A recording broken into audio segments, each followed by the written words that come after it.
Mən o bank məsələlərində Azərbaycanda olsaydım, yaxud mən o məhkəmələrdə iştirak eləsəydim, nə olardı? Necə olardı? Siz o ruhi xəstəni yaza bilməyəcəydiniz ora. Mən gedərdim, iştirak eləyərdim. Deyərdim ki, məni gücünə aparıb salmışdır reabilitasiyaya. Lap heç onları demək, həmin vaxtı qeyri-müəyyənlik yaşayıram, onu deməyəcəkdim. Amma ən azından sizin planınız pozulardı, ruhi xəstəni yaza bilməyəcəydiniz ora. Mən başa düşmüşəm ki, siz mənə niyə görə Rusiyaya göndərdiniz. Əlim qolum bağlansın, siz də burada Məmməd Rəsulun məndən aldığı etibarnamə ilə ruhi xəstə, oradan siz ona şey eləyin, bunu belə elə, onu elə, o da getsin, eləsin. Nədir, 1-2 manat cibinə basmışsınız ki, hə, get xərclə yine. Sən özü belə axsaqqal kimi, yəni ki, hə, belə. Şair oturub orada dağın başında o həkimlə danışmaq, o həkim bu bununla. Oradan Rövşən burada icraçı, direktor. O birisi oradan pul göndərir. Elə pullu adam idinizsə, elə o 1500 manatı ödəyərdiniz də. 1500 manatı niyə ödəmirdiniz? 12 barmaqlar. Ruhi xəstə yazmaq üçün, bilirik də, ruhi xəstə yazmaq üçün, əlbəttə ki. Elə olmalıydı. Mən demirəm ki, siz niyə onu eləməmişsiniz?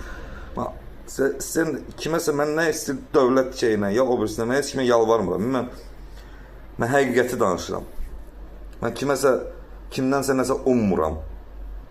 Yaxud mən, nə bilim, o şikayətçilərdən deyiləm. Ay, mənim başıma nə oyun açdılar. Ay, məni gör nə günə qoydular demirəm. Mən həqiqətləri danışıram. Mən bu videoları paylaşıram ki, mənim övladlarım sabah böyüsün. Görsünlər ki, ataları bu saxtakarları heç nəyə vecin almadan dövlətin rəqəmsal şeyini öz arxasına alıb ondan düzgün qaydada istifadə edir. Heç nədən çəkinmədən. Siz necə olacaqsınız? 12 barmaqlar. Gözlürdünüz ki, övladların böyüsün, onları da 12 barmaqla rüşvət alasınız onlardan. Bunları hazırlayırdınız ki, burada ruhi xəstə yazaq, orada bunu yazaq, şey olmasın. Sabah sizi çağıranda gedəsiz deyəsiniz ki, Mənsur reabilitasiyada yatıb. Mənsurun, baxın, sənədlərində ruhi xəstə yazılıb. Nə bilim, nə yazılıb. Çünki siz geçsəz oraya sizdən sənədi istəyəcək axı. Ha, bildi ya, Mənsur, ha. Gözünüzün o hiləgər gözünüzün içinə baxa-baxa deyəcəklər ki, ha, şeydir, ha, bildi ya, Mənsur, ha, deyirsiniz dəlixanada, ha, hanı dəlixana sənədi, ha, dəlixana sənədi yoxdur. Ha, bir dənə nəsə olmalıdır da əldə. Necə olub mən bu 13 ildə mədə xorasına qıvrılıb yatmalıydım, nətər olub o? Hanı o? Həm 12 barmaq qıvrılıb yatmalıyam, həm ruhi xəstə, həm narkoman. Necə olur bu beləsinə bir insan olsun? Yəni o insan necə bir dənə gücə sahib olmalıdır ki, həm onun 12 barmaq yazvası olsun, ciyərləri, həm o ruhi xəstə olsun, həm anlaqsız olsun, şizofrenik olsun, anlaqsız olsun, ruhi xəstə olsun. 17 ildir kompüter mühəndisidir. Necə olur bu? Nətər olur? Nətər eləyək?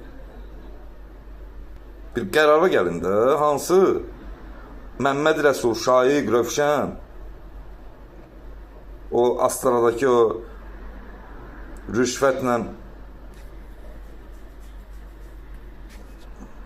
yəni rüşvət deyəndə ki, sadəcə olaraq, yəni siz orada rüşvət verib işə həlləməmişsiniz ki, al gülüm, ver gülüm deyə bildim. Amma o həmən o həkimlərə əlavə olaraq da, yəni ki, müdafiə fondundan götürdüyünüz puldan artığını da vermişsiniz, 100%. Yəni belə vermişsiniz ki, hə, gələ başla, sonra oradan pulu götürəndə belə də vermişsiniz, belə də vermişsiniz, elə də götürmüşsünüz, belə də götürmüşsünüz. Oradakı həkimlər sizə nədir? O rüşvətxor, bu işləri həllədiniz Astaradakı. Bu Mənsura biz 12 barmaq yazmışıq, yəni bu elə belə şey deyil, yəni niyə inişsiz elin, Bakıda da bir şey elin. bir dənə onun üçün tarixçə yaradın. Biz burada elədik 12 barmağı, 12 barmaqla 12 rəqəmli nə qədərsə pullar aldıq. Amma siz Bakıda da nəsə edin. Yoxsa bu işlərin axırı yaxşı deyil. Sizin cinayətlərinizi dizayn edirəm mən. Pisdir, yaxşıdır. Sizin üçün də yaxşı olmasa, mən 100% əminliklə deyirəm ki, gələcək nəsil üçün yaxşıdır. Məsəl üçün, deyirəm, axı sizin nəvələrinizdir, mənim əzizlərim, balaca, yəni övladlarım kimi.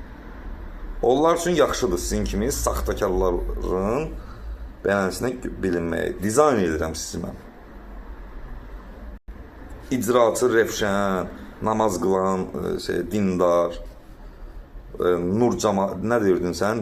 Nur cəmaatıyam, mən nur kimi insanam. Sonra o birisi oradan, mən kimya, biologiya müəllimiyəm. Məmməd Rəsul da qatımsız qalığıza. Get oğluna bu ruhi xəstə yaz, onu yaz. Gələ bu pulu qoy cibdə, xərclə, işləmirsən, eləmirsən. Xərclə iş. Yəni sizin Məmməd Rəsul şair, yəni sizin o hansısa bir həkimin rəyi ilə yazdığı, yəni yazsaydı mənsur ruhi xəstə və s. yəni buna inanmayacaqdılar. Siz ona görə elə bir dənə xəttə salmağa çalışdınız ki, yəni sıramağa çalışdınız ki, yəni Mənsurun bank məsələsində məhkəməyə, yəni ki, məhkəmə sənədlərinə sıramaq ki, orada ruhi xəstə yazmaq. Çünki məhkəmə sənədləri rəsmi sənədlərdir axı. Yəni təsdiq, yəni sizin orada yazdıqlarınız təsdiq olunmasa belə, zaten orada məhkəmə sizin o, yəni məhkəmə üçün, məhkəmə nədir? Məhkəmə bankdır, bank öz borcu üçün öz standart prosedurunu yerinə yetirir. Məhkəmə neyinir? Durub kim nə yazdı orada onları araşdırmır ki. Yəni Məmməd Rəsul ora bunu yazdı, o bunu ora yazdı, onu araşdırmır ki. Zaten yəni borc, mən də məsəl üçün bankam deyək, yəni götmüşəm, borcumu istəyirəm, o da öz işini deyək. Yəni belədir, yəni standart bir şeydir. Yəni sizin ora yazdığınız ruhi xəstənin alt qatlarında, yəni ki, əlinizdə nəsə olsun. Yəni, belə deyək də, o əlinizə keçən palçığı vurmaq kimidir. Yəni ki, o daha bilmirsən, neyniyəsən, deyirsən, əlimə keçəni atım. Yəni, ağzınıza gələni, əlinizi üzünüzə bulaşdırmışsınız, söhbət yox. Yəni, ağzınıza gələni elədiniz də, yəni ki, mənə problemi çıxartmaq üçün. Mən keçən videoda sizə dedim, 2021-də gedib, normalmı bir dənə gedib cinayətlərinizi etiraf eləsəydiniz, mən elə bilirəm ki, 10 ildir, çünki 100.000-i keçib o şeylər. Gedərdiniz, 10 il yatardınız, 2021, 31-də çıxardınız da. Bu qədər xərclədiyiniz pulu dövlətin büdcəsinə verərdiniz də, xərcləyirsiniz ora-bura. Reabilitasiya, ora-bura, elə qədərdiniz ora xərcləyirdiniz də, elə dövlətə verərdiniz də, qoy büdcəyə gedərdi pul.